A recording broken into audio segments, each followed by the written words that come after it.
Boy, oh boy, oh boy, oh boy, oh boy. This story right here made me chuckle. Okay, made me chuckle, made me laugh. Because the race hustle in this country is so prevalent, man.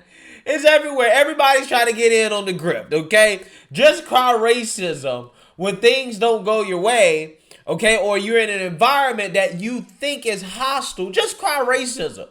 Okay, in the mainstream liberal media, they're going to come to your rescue. Oh my God, racism. Which is exactly what this story is right here, right? As you have this girl who plays for the Duke volleyball team, crying racism as she claims that a fan shouted racial slurs at her, specifically the N-word at her, as she was serving and playing volleyball. Now, the problem with these claims is like most of these claims that these race hustlers, these race baiters make, is that they don't have any evidence to back up this claim. In fact, all the evidence in this situation right here actually supports the idea that nobody shouted any racial slurs at this person, right? So not only does she not have any evidence to support these claims, the evidence that we do have suggests that that did not happen, okay? And I'm going to prove that, and we're going to talk about that today. But before I get into that, I just want to let you guys know, if you like my channel, you want to support my channel, you can do so by checking out some of my new merch. My donkeypox shirts, the disease that's affecting America, or my hashtag no days off / hard work patriotic t-shirts, or my MAGA Hub shirts. You can check out my merch at my website, gforemanbcp.com. Get 20% off using discount code gforemanbcp. So without further ado, let's just go ahead and roll this clip from the mainstream liberal media, and let's hear their reaction to this story about this Duke volleyball player that's crying racism. And I want you guys to pick up on how the mainstream liberal media just automatically believes this story, and they want you to cry tears of racism, right? Because apparently this girl was called the N-word during this volleyball game. Take a look. A Duke volleyball player is speaking out after she and other black teammates were called racist slurs and threatened during a match against Brigham Young University on Friday. Rachel Richardson wrote in a statement in part, Friday night in our match against Brigham Young University, my fellow African-American teammates and I were targeted and racially heckled throughout the entirety of the match. The slurs and comments grew into threats, which caused us to feel unsafe. Both the officials and BYU coaching staff were made aware of the incident during the game, but failed to take the necessary steps to stop the unacceptable behavior and create a safe environment. They also failed to adequately address the situation immediately following the game when it was brought to their attention again. No athlete, regardless of their race, should ever be subject to such hostile conditions. Richardson's godmother tweeted that her goddaughter was called the N-word every time she served, and that a white man told her to watch her back as she went back to the team bus. Just terrible behavior. Although the heckling eventually took a mental toll on me, I refused to allow it to stop me from doing what I love to do and what I came to BYU to do, which was to play volleyball. I refused to allow those racist bigots to feel any degree of satisfaction from thinking that their comments had gotten to me. So I pushed through and I finished the game. On Saturday, the day after the incident, BYU announced it banned a fan who yelled racial slurs at Richardson. The fan was sitting in the BYU student section but was not a student and has been banned from all athletic venues on campus. The school statement said, "We will not tolerate behavior of this kind, specifically the use of a racial slur at any of our athletic events. It's absolutely unacceptable, and BYU Athletics holds a zero-tolerance approach to this behavior. We wholeheartedly apologize to Duke University and especially its student athlete competing last night for what they experienced." Okay, we'll bring in Marcus Spears. By the way, can I just say one thing really quickly? Please. This statement is incredible. And as you know, an adult, you can learn a lot from this statement from a 19-year-old. It's so well written. Yeah. But now let's get to the heart of the matter. I just had to mention that as I was going through it. Marcus. As an adult, you can learn so much from this statement. It's so well written. Right. Only thing you can learn from statements like this is, again, how to participate in the race hustle, right? The race grip, right? And then there's a reason why I feel so strongly about this, is because, again, I looked into this story thoroughly, okay, to see if I could find some evidence to back up this person's claims. And I'm telling you, I can't. In fact, I found evidence to the contrary, as video of the game cast doubt on the story that the fan shouted the N-word at the Duke volleyball player. Now, there was a fan that was banned from going to BYU games, okay? And allegedly this fan was sitting in the student section but wasn't a student, and they were shouting the N-word. Now, I went and looked at the video, right, in which the black player here is serving the ball, right? So she's right near the student section, and I want you guys to take a listen at it so that you guys can tell me whether or not you hear any racial slur or you see anything in this video clip that could indicate that somebody was yelling racial slurs at this young woman. Take a look. But Kenzie Kerber, who's hanging out with us, she's not on the court. Like it's a different. There's no Kennedy Eschenberg, one of the all-time middle blockers here. It is different, right? You got to figure some things out. Kate Grimmer, it's like you're back in the lineup. Eden Bauer, you're a starter. Whitney Larinitz, you're in this thing now way more.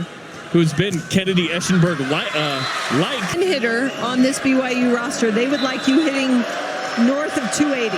Yes, outside's 280, opposite 300. And then the middles, they have a high standard. Last year, they hit 400 plus. So way up there. Let's check. Yeah, so did you guys hear or see anybody shouting the N-word there, right? Did you guys see anybody shouting the racial slur? Okay, I didn't hear it. Didn't see anything that looked like somebody was shouting a racial slur, okay? Now, definitely people were shouting, but it looked like, I don't know, they were shouting things like boo, right? Or maybe even cougar, okay? Which, that's the BYU mascot, Cougars, right? So they may have been shouting Cougars, and somebody thought they said, you know what I'm saying? Maybe that was it. Maybe, just maybe, that was it, okay? Because again, the allegation here from Rachel Richardson's grandmother. Rachel Richardson is the girl, the volleyball player, the Duke volleyball player that is making these accusations. Her godmother is saying that she was called an N-word every time she served. Guys, I just played 2 videos and there was no N-word. I didn't hear an N-word. I didn't see an N-word. Nothing.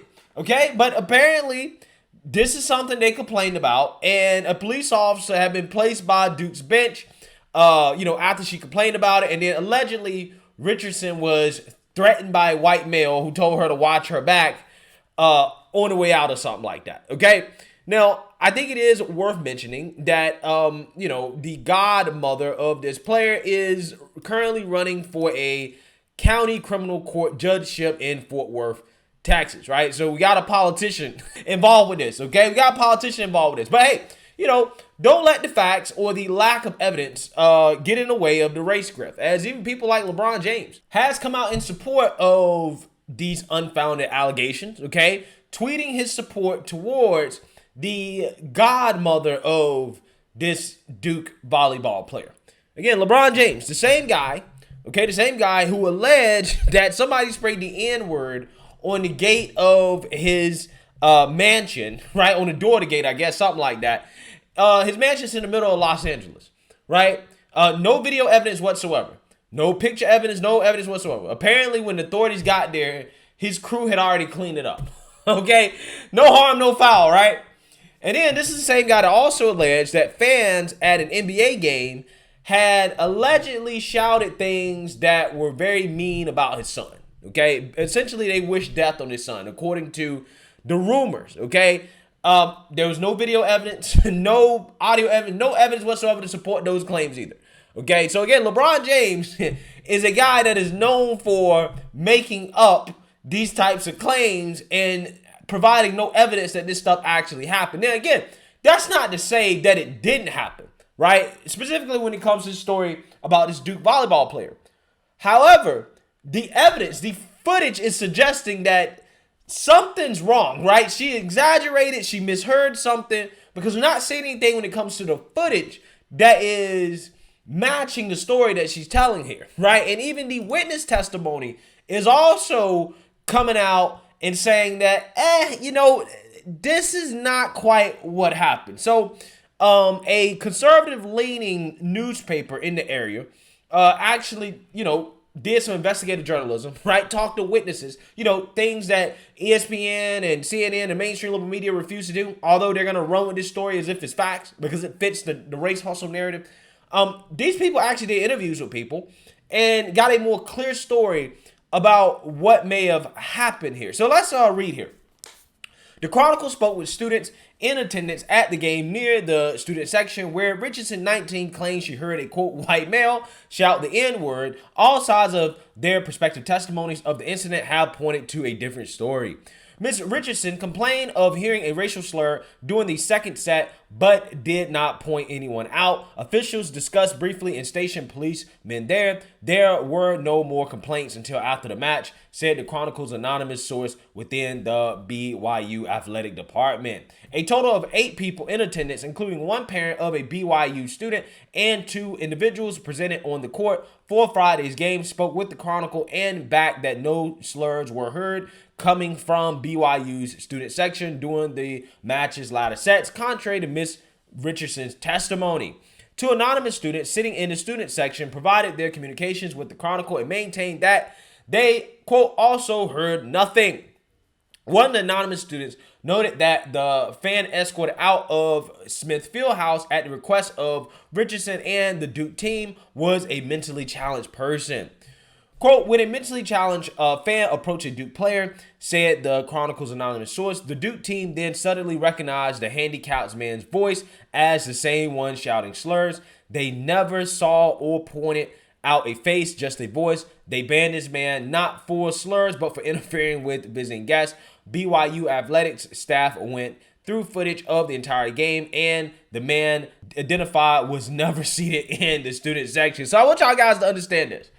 They pointed out some random person that allegedly is mentally challenged, that I guess, I don't know, approached them after the game or something like that. Maybe he was shouting at them, okay? And the Duke team said, this is the guy. This is the guy that was shouting the slurs, okay? He was the one that was saying the N-word, okay? They ended up banning that guy, okay? And when you look at the video footage of the entire game, he wasn't the dude that was sitting in the student section. He wasn't sitting in the student section. But he was identified as the person that was shouting the N-word from the student section, even though he wasn't there. So again, nothing's making sense here. Nothing's added up to support this woman's story, right? Nothing's adding up. But what has happened is that you have this whole school being smeared as racist. And then you got conversations about how BYU is racist, right? I guess the fans at the game are racist. They got a man that's been banned, right, for life, basically banned from going to the games because of this, because of the false accusation of racism. And worst of all, you got BYU apologizing, okay, and groveling to the mob over something that probably didn't happen, okay? Again, this is why you should investigate this stuff first before making these crazy claims. Quote, her story doesn't add up, the source continue. BYU banned an innocent man to appease the mob and make their PR mess go away. While I don't know if Ms. Richardson genuinely misheard something or intentionally made up this story, it certainly doesn't constitute the criticism BYU has gotten. There is zero evidence of a slur being said. Not a single witness besides Ms. Richardson has come forth. Not a single cell phone video or BYU TV, several camera angles caught a single thing. How unlikely when this person supposedly said a slur during every single serve. Again, I played 2 of the serves. Nothing at all. Right? Again, nobody reacted in a way that may have suggested they meant to cause a slur. Because let me tell you something. If you're shouting the N-word in the middle of a game and a ton of people can hear it, people going to turn around and be like, what the F? Right? Because, again, I've seen this happen in public. Right? I heard somebody say the F word, the slur against gay people in public on a bus. And when you hear a word like that, people turn their heads and they're like, what? What I just hear? Again, you got none of that. You got none of that. Now, that doesn't mean it didn't happen. It just means that the evidence suggests that it didn't happen, okay? And the evidence is suggesting that she misheard something or that she's making it up. I guarantee you what she heard was Cougars, okay? And she mistaked that for the N-word. I guarantee you that's what happened, right? But again, some people can't help themselves, man. They can't help themselves. They got to cry racism. I just think that in this situation right here, this young girl probably just misheard it. And it's unfortunate that, people are being smeared as racist because of this, right? Because of this allegation that has no evidence to back up the claim. Let me know what you guys think. Make sure you like, comment, and subscribe. Most importantly, share a Black conservative perspective. Peace.